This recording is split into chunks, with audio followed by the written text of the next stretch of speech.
outcome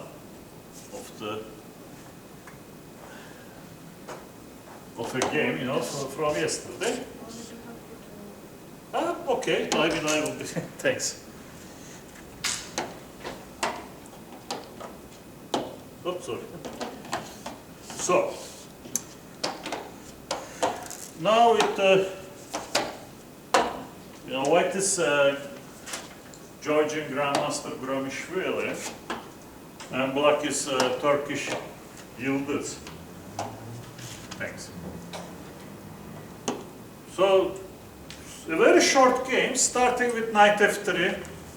So, which sometimes, you know, even the sharpest people, they start the game with knight f3. It happens. And for a while, the game is really interesting that we have to touch this issue of white playing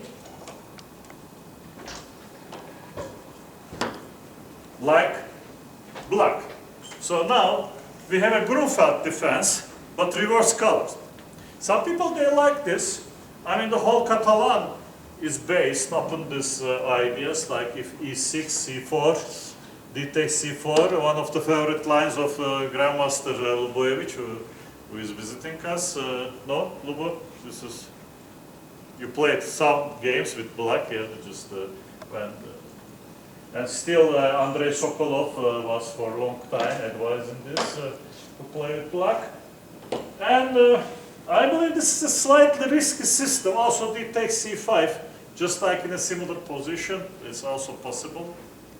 And white played just like in Grunfeld. Everything went like in a Grunfeld with reverse colors. Here the tempo may have its talk. White could have pushed e4. And then after knight f6, exchanging it on d5 and playing c3.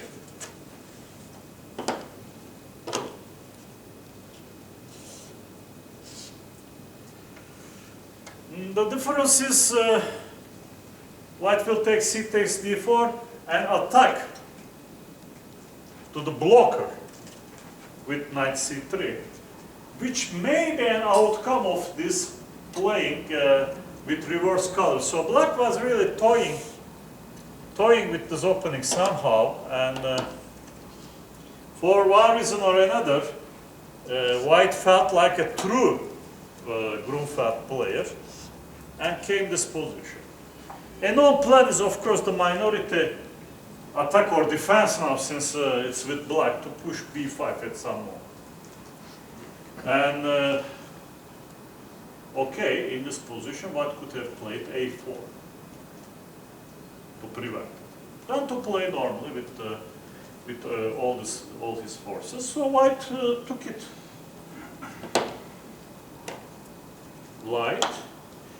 And the knight on d2, it's not attacking the blocker, you know, if in case of c4, c takes d5, knight takes d5. But white didn't mind. Everything is going very normal.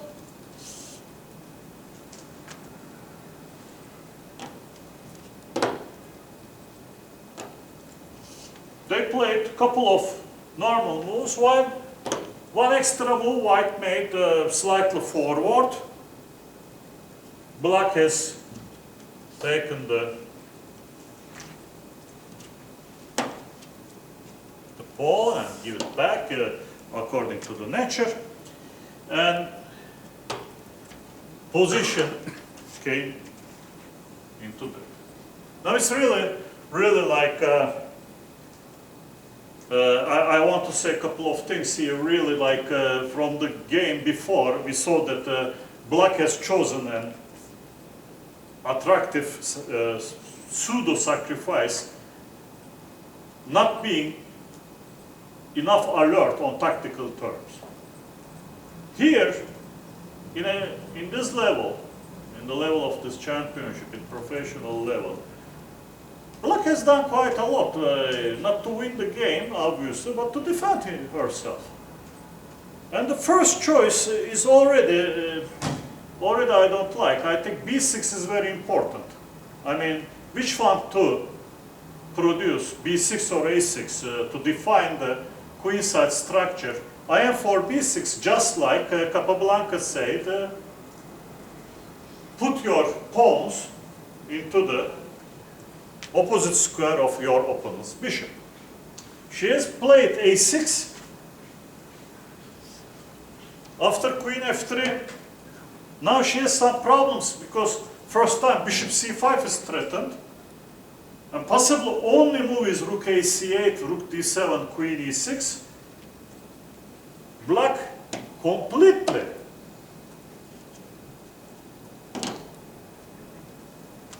avoided, you know, the continuation is like crying for it, so white has taken, gave check, played one extra move. Okay, the position became resigned. Because after queen e6, queen g5 terminates the game. She has even chosen queen f4, which I don't know, it's like too academical now. Okay, everything boils down to the same after queen g5. To the same I say, somebody may even criticize white not being enough tactically alert, but on the other hand, really a very, very sharp end into this. Okay, so enough with the tactics. Everybody knows tactics. I always find it to do this easier. Now we're gonna hit some end games. First, an ending by my wife. It will be more interesting, not because it is by my wife, but it's about something we have spoken just yesterday, and came something very similar against the best performing Yugoslav player here. White was always better, and black was defending. And now we will see how in the history people made mistakes in such positions.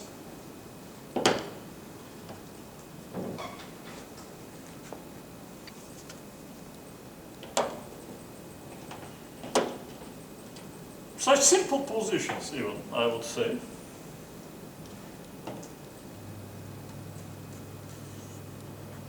So d6, yeah, this is here, this is here.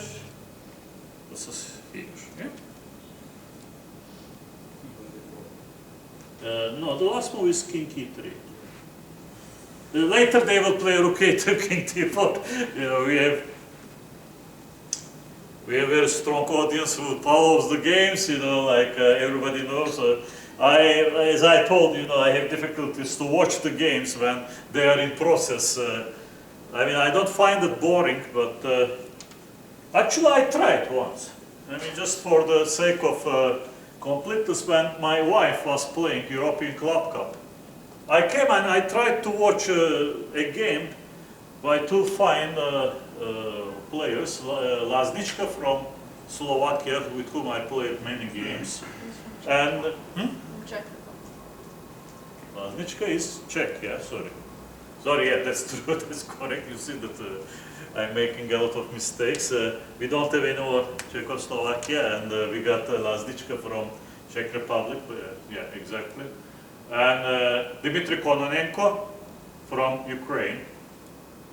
I couldn't guess a single move, and they were playing very good.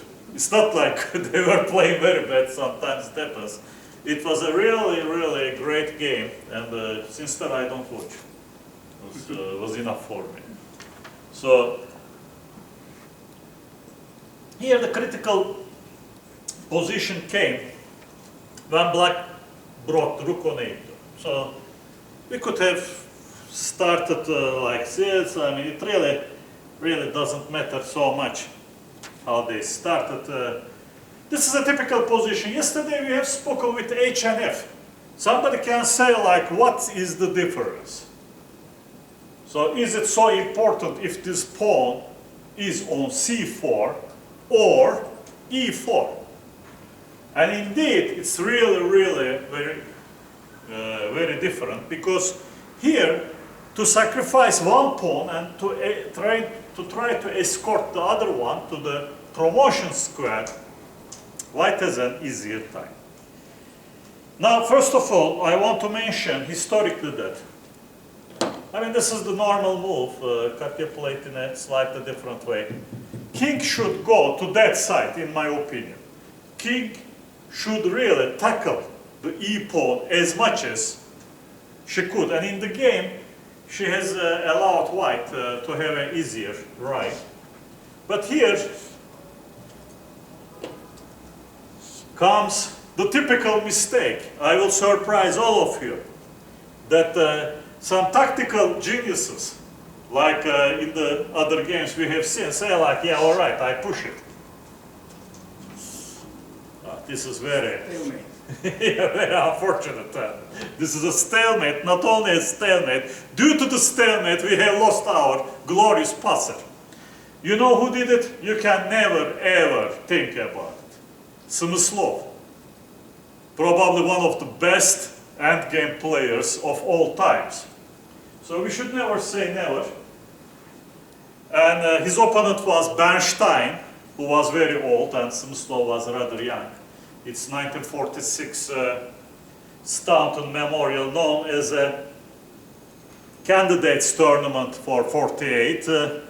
And Bernstein, the old wolf, you know, was waiting for such a trick. Actually, it's difficult to wait for such a trick in some way because not forced, it doesn't have a forced nature. And approximately the position was like this. For the movie, I changed it a little bit, but the same team came. I think it was still a B pawn for black. Smyslov was black. So this has happened. So this has happened, like I believe, with the B pawn. But this was the outcome. So, and now it's interesting, they punch some moves in.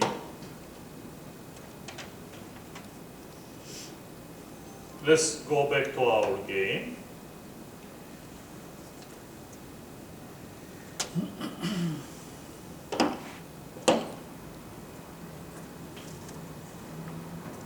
So this was played, still somewhere here. It doesn't matter, we will quite quickly reach the position. Check here, check. So it's just something which is not the important part of the game. Now the check came. And Katya was really relieved when black has played her king to c6 and was asking me how to win after this. There are many methods of winning, obviously. But, you know, like the one we have seen, when the resiliency comes, also there are so many funny things happening, like even if Smyslov makes a mistake, you know, it's not very easy. Here the controversial approach is to sacrifice the e-pawn and try to promote the a-pawn, which is controversial. But king being there, I mean, a5, we will see an alternative method, but a5, and then all these things happening, and then white crossing the board, sacrificing the pawn. And we will see once again a very important position theoretically. Here, rook d1 only gives a draw. It's really difficult to know, but once you know it, you automatically win all these positions, and you see that with a-pawn, it can be with anyone. So now, the crucial move is rook d8. A seemingly innocuous move. One may say like, rook on d1 or rook on d8, what's the difference? Huge difference. Now white simply wants to push. Black attacks, white goes to the 8. Now white wants to push the pawn, That's why Black's rook didn't have enough checking distance. White still pushes. And now comes the surprising punch. Everybody wants to go there. There it's a draw because our king will be squeezed. White runs away from his pawn. And now you see that the king e7 is very bad. It makes it lost for Black. After rook a1 comes, this time a7 without stalemate. This is one of the methods. I mean, let's show it like if white goes there, it's meanwhile having this King will approach. King will approach, and this is winning if it would be white's move, but if black comes king c7, as everybody knows, that it's enough to keep the rook on the c line. This would be only winning if the king would have been cut from the e line. Just for the completeness, now in order to have a rescue operation for the king, black has to reach the 8th rank. Sorry, white has to reach the 8th rank. And after king d7, king can evacuate, but king d6 is the better move.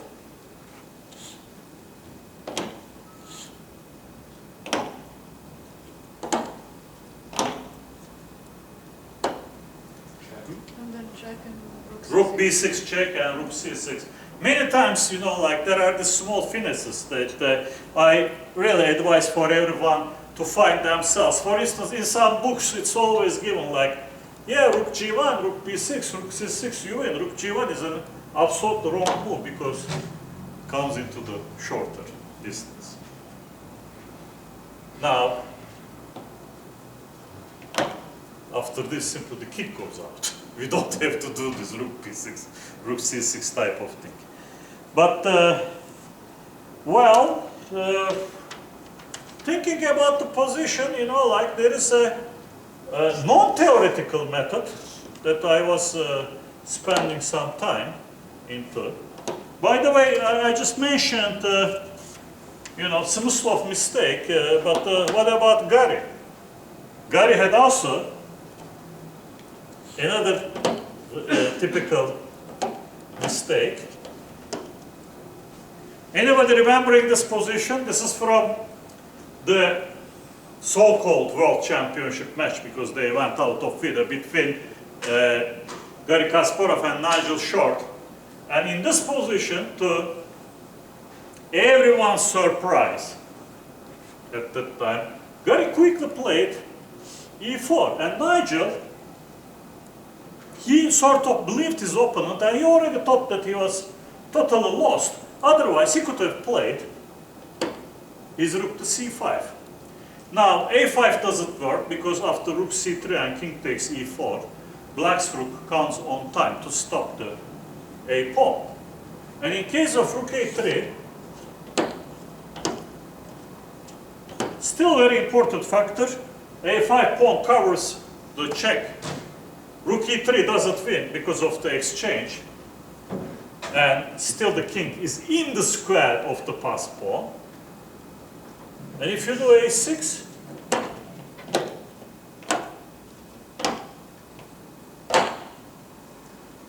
that's a draw. That's a draw because you don't have to win the pawn here around. Yeah, like you have enough time. So I mean, there is no real something like this. It will happen. That won't be made. And this is interesting. This is even Garry Kasparov made a mistake there. That's why, I mean, I don't know, it's difficult to criticize Maria Rakic for her choice, but, you know, if Katya had asked later than in post-mortem, you know, like how could I win this position, I was not so sure if what happens if she would have gone to e6, maybe she had a chance. Many times you see that people do not know the theory of these things. But What is the alternative plan? Alternative plan is, I mean, it's really an alternative plan. But I believe that it is safe. That some of these positions that you come with rook to d4, I assume.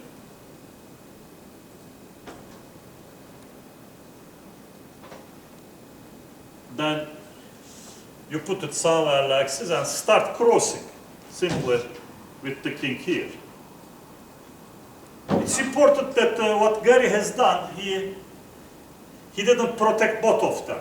In such cases, you know, if you protect both of them, then you may advance. You know, this is the position that you may advance your king.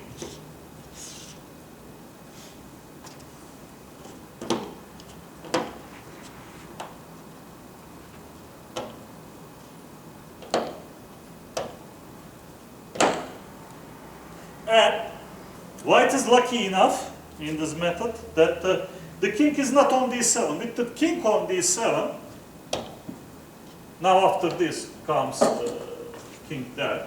With the king on d7, this would have been a draw. So it's really in the nick of time that the small finesses, the small differences making the win or draw. Here simply it's a draw. Black goes back to the difference. Which I have seen, you know, like Serper had this endgame with a known player, could be like Sokolin or someone. So this is another issue that I wanted to touch. So today's stuff